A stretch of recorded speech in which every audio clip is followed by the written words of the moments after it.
Good morning, everybody. I hope you can all see and hear me. We were just having a few issues getting the slideshow up, but I'm glad to see I can see my first slide there. So in a moment, I'm going to give you an introduction to food hypersensitivity and the work of the Food Standards Agency.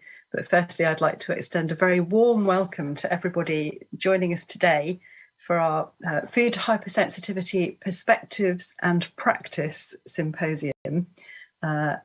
This is now our third Food Hypersensitivity Symposium on this really important topic, which is a very fundamental part of the work of the Food Standards Agency. So let me just check now if I can move the clicker through. I can. Fantastic. Excellent. So in a moment, I'm going to give you a bit more context about food hypersensitivity. I'm aware we'll have many experts in our audience today, but also some of you who are perhaps coming a little bit new to this topic. So I'm going to try and there'll be something for everybody. Just to remind everybody that food hypersensitivity is a strategic priority for the Food Standards Agency. We've been working in this field for many years. Our ambition is to improve the quality of life for the estimated 2.6 million people in the United Kingdom who have a food hypersensitivity, and to support them to make safe and informed choices to effectively manage risk from food.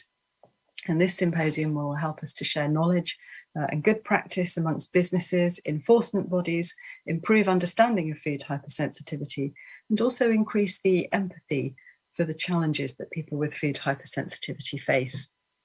It's an event where we can come together with a sense of common purpose and maintain our energy and momentum towards our common goal of improving the quality of life for people with a food hypersensitivity. So in this morning, we have guest speakers who'll be talking about food hypersensitivity from a broad range of perspectives, including clinical and psychological consequences of food hypersensitivity. And then the focus for this afternoon is sharing good practice, featuring the role of local authorities in supporting food businesses.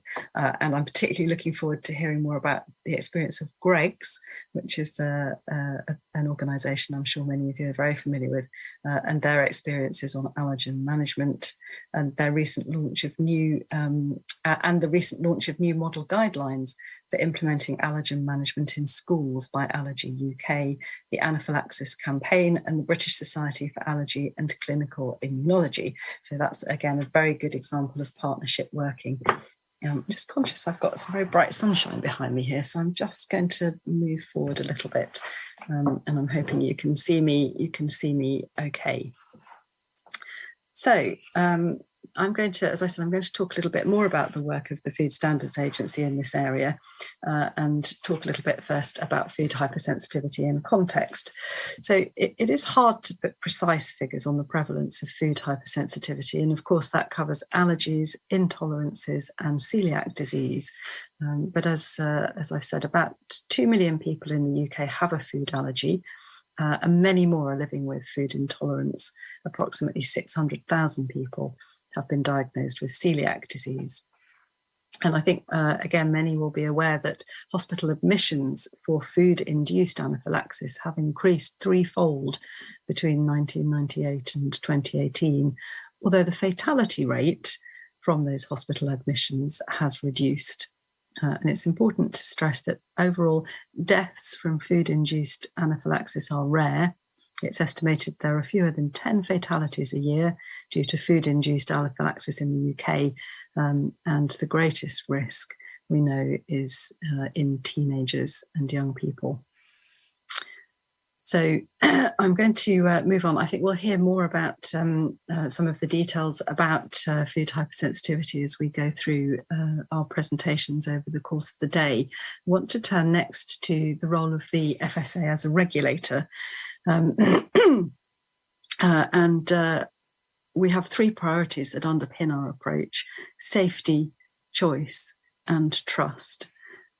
Obviously, as a food safety regulator, safety is absolutely fundamental to everything that we do.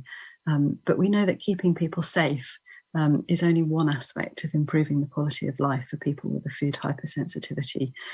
So, one approach to keeping people safe might be to really restrict what people are able to eat and the food environments in which they're able to participate. That's not acceptable to us. It's not acceptable to you. We want people with a food hypersensitivity to have a similar range of choices to others. And in order for that to happen, they need to trust in the food that they eat. They need to trust the businesses that provide that food, and they need to trust the information about the food as well. So that's why safety, choice, and trust are the three underpinning priorities for our approach.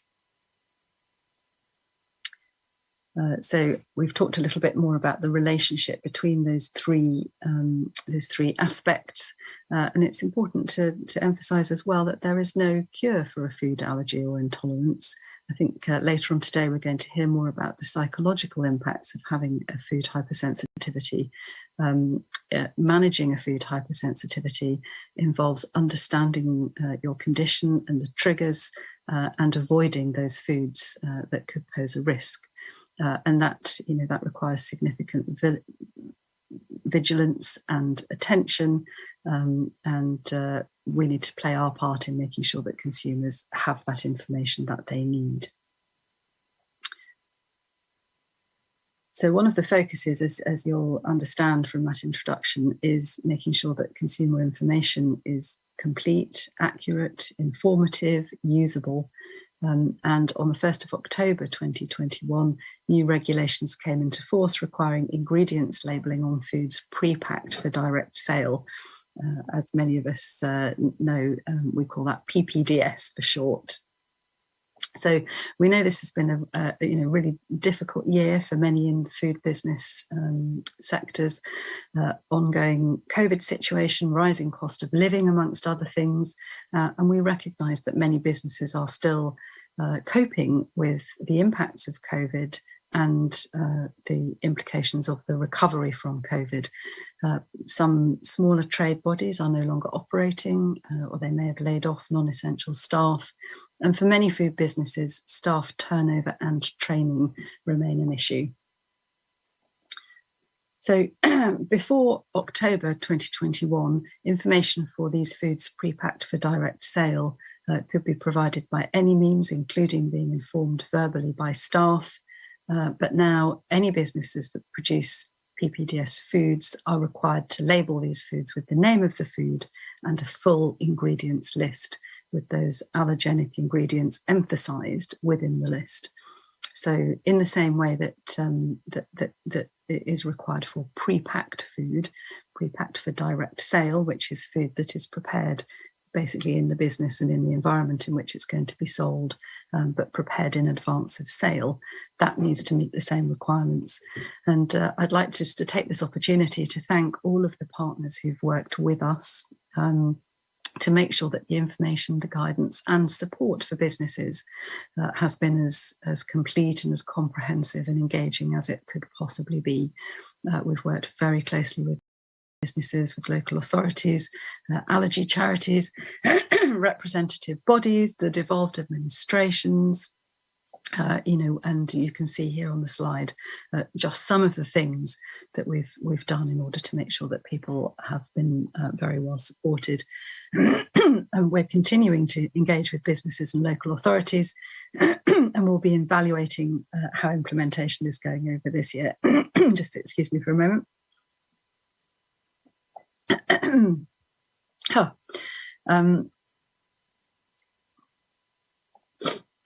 So just a few more of the things that we're doing in order to support food businesses and local authorities.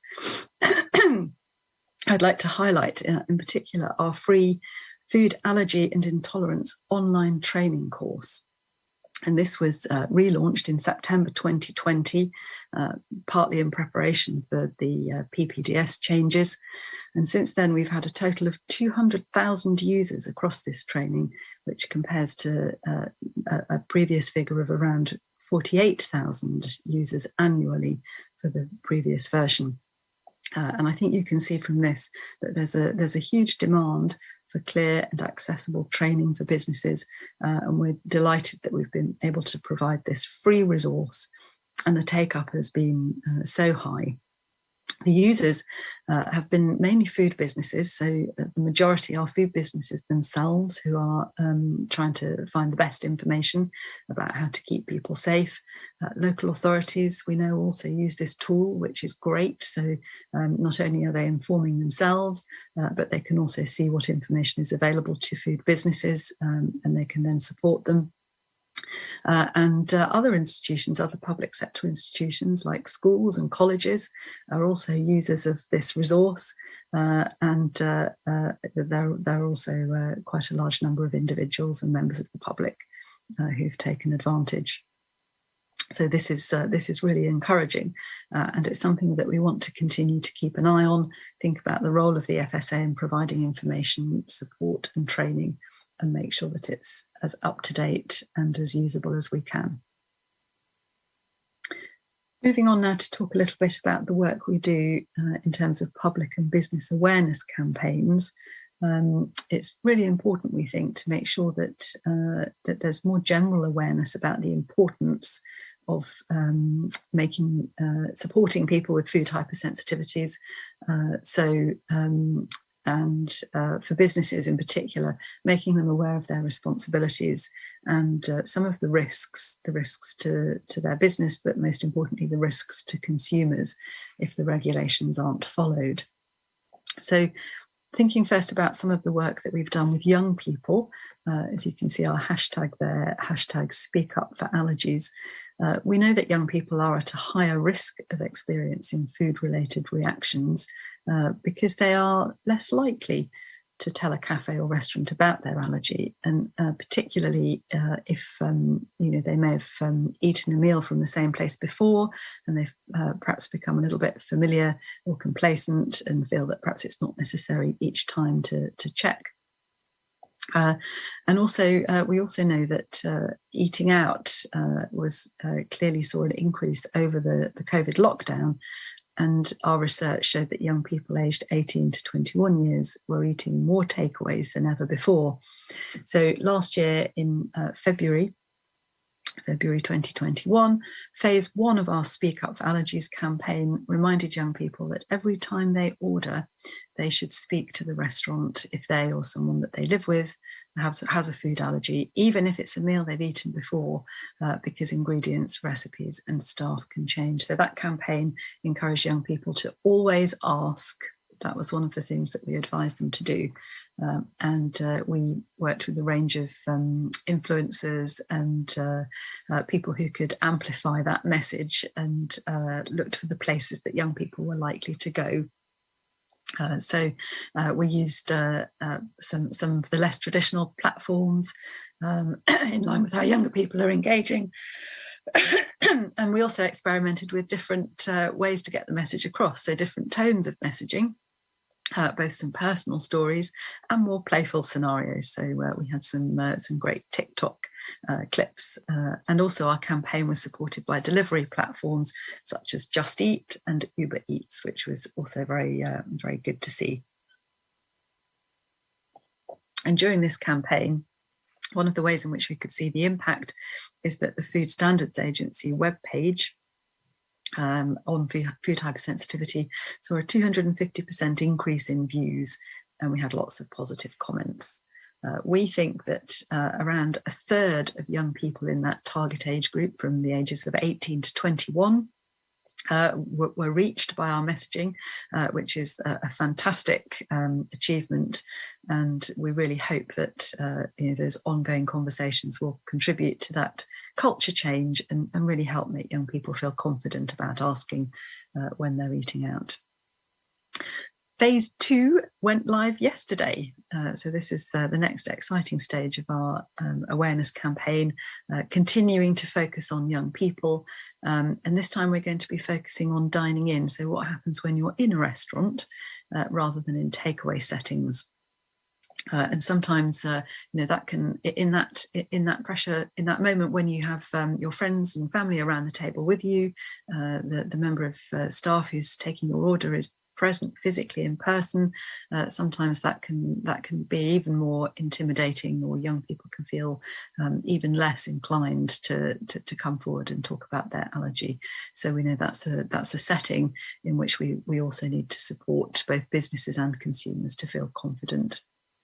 And we're also making sure that as part of this campaign, we're working with businesses, because the response to that request to find out more about what's in the food is really key. So the reaction of the member of staff, whether they're proactive, supportive, knowledgeable, is really important in building that confidence. And we're working with a range of different delivery partners, including the Small Business Federation. So I'm now going to come on to our work on precautionary allergen labelling. And this is one of the key themes that you'll remember if you attended last year. We discussed at last year's symposium. And we're aware that this is an area that can cause confusion to both consumers and businesses. So there's a bit of uncertainty about what it means. Consumers, report that sometimes they don't know how to interpret this warning, and that could lead to two things. So consumers could become overcautious, so they could be avoiding a whole range of foods where perhaps it's not necessary in order for them to manage their allergy safely. Or it could lead to overconfidence, that consumers see this so widely that it loses its impact, and consumers assume that businesses just use it to sort of essentially as a bit of a backup policy, and it's not really related to the real risk. So it's very important that businesses know how to use information for consumers, how to describe the risk. And it's very important that consumers have confidence that the information that they see on the label is telling them meaningful and usable information. So we launched a consultation on precautionary allergen labelling in December last year. It's still open. It's still just open, running until the 14th of March.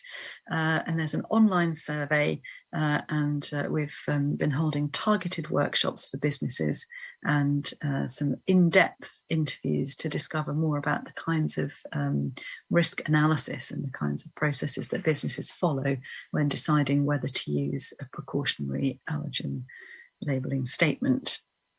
And we'll be combining the outputs of this consultation with our own research to help us develop and refine our policy to see whether there are some things that we can do to clear up some of those confusions and make sure that businesses know what they need to do if they're thinking of using a precautionary allergen statement, and that consumers know what it means and how to use them.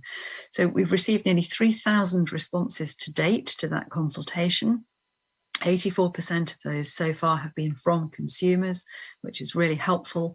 And I very much encourage you to respond if you've not done so already. And it would be particularly helpful to hear from some more businesses.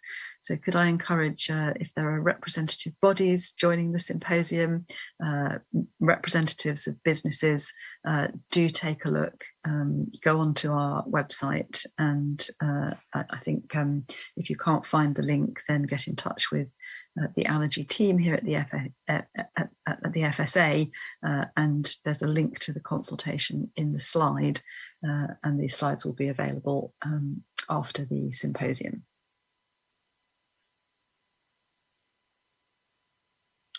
But just to give you a bit of a flavour of a couple more things that we're doing, and in a moment I'm going to come on to talk a little bit about our forward research programme. So one of the things that we have also been considering is the idea for a food allergen safety scheme. So this is a little bit like a kind of scores on the doors kind of scheme.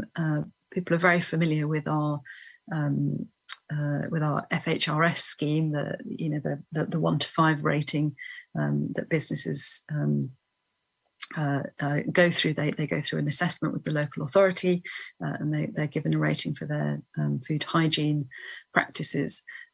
People find that very useful, and that there's a lot of interest and appetite for consumers to have something that would tell them equally, do businesses have good allergen management practices?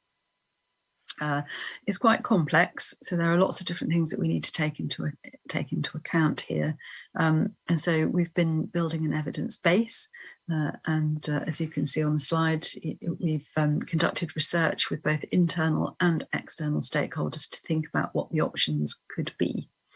And that would also include not only what the design of any scheme could look like, but also how it could be delivered. And we're thinking about, we're in the process of synthesizing all of that information. And this is one of the things that we will be taking to the Food Standards Agency board in June this year. So at the June board, we have a key milestone. We sort of, a couple of years ago, we set out our plans for our food hypersensitivity program in 2 phases, and we're coming now to the end of phase 1. So we'll need to be putting some options to the board to get their views about the priorities now for the next stage and some of the things that we could consider.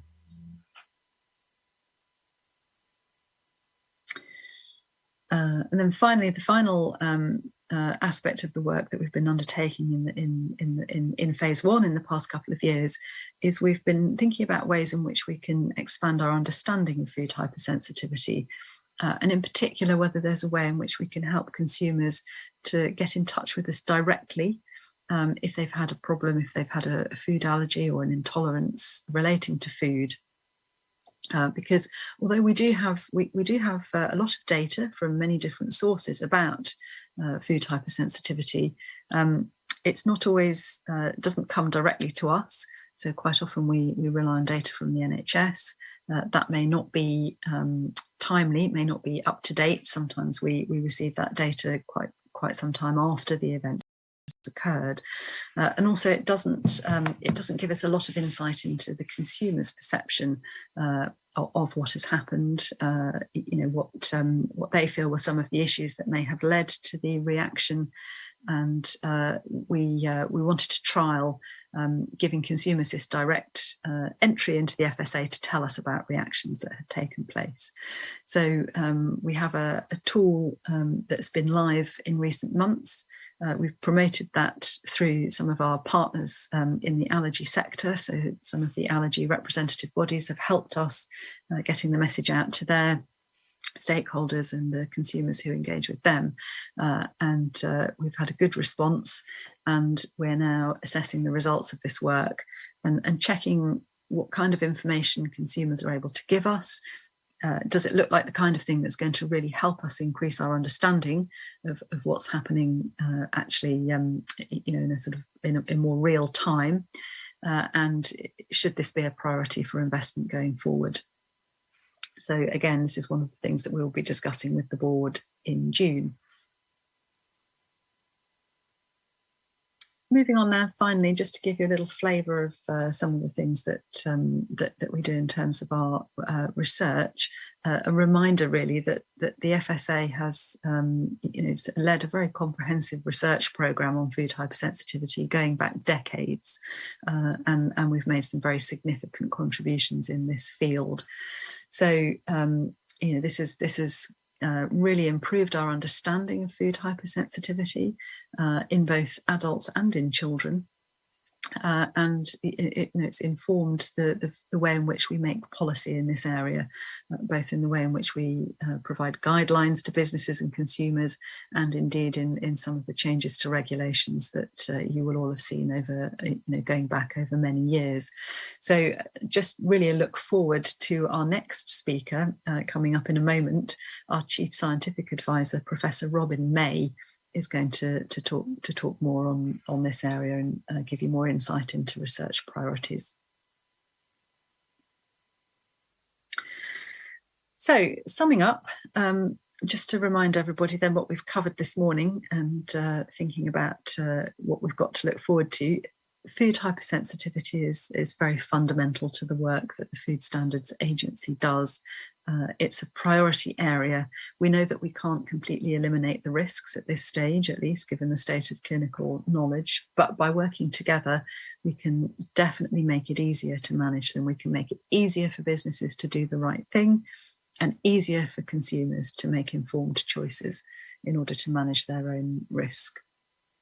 So I'm looking forward to this morning. I'm really looking forward to hearing the presentations coming up. There's going to be a short 15-minute break at 11:10 and lunch coming up at 12:30. So please ensure that you come back promptly after these breaks, because we're going to be keeping the programme running to schedule. And can I also encourage you during the day to visit the virtual exhibition stands and network with other delegates. We've set up a social wall, so please do feel free to use this to share your thoughts and ideas with the entire symposium community. I'm looking forward to dipping into that as well. So it's just like any other online forum. You can contribute to other participants' posts, start a bit of a conversation, like comments and things that other people have posted. And if you would like to post about today on social media, please use the hashtag Food Hypersensitivity 2022, and then you'll be able to link in and see what other people are posting. So I would now like to move on and introduce my colleague, Professor Robin May, our Chief Scientific Advisor, and Robin is also Professor of Infectious Diseases at the University of Birmingham. Robin specialises in researching human infectious diseases with a particular focus on how pathogens survive and replicate in host organisms. And as the FSA's Chief Scientific Advisor, Robin provides expert advice to the UK government and plays a critical role in helping understand how scientific developments will shape the work of the FSA, as well as the strategic implications of any possible changes. He's responsible also for the integrity of the science and evidence that underpins our activities, as well as for communicating our evidence-based approach to other government departments, external stakeholders, and consumers. So finally, just a note that the rest of this morning's session is pre-recorded. So it will be running to time, as I said, and the speaker presentations and the links have been pre-recorded right up until the Q&A session, when we'll be rejoining again live. And I'm really looking forward to hearing a little bit more about your reflections, comments, and any questions that you have arising from the presentations that we'll have seen. So I think we're just a couple of minutes early, so I'll hand back to the conference organisers. I'm hoping we can start perhaps a few minutes early. If so, that will mean that we're able to break a few minutes early as well. But I'm hoping that we'll be able to keep to time. So thank you all very much, and I'm very much looking forward to the rest of the day.